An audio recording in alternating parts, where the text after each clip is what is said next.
干嘛？开始，有一些这个猎奇的现场。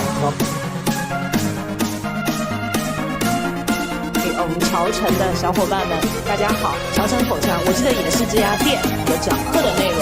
然后理论的部分结束之后，负责翻译的这位呢，也是来自我们瑞士。아래같이 구청으로서 대표한테 이거는 이거는 10가지 성공시 문제가 있다면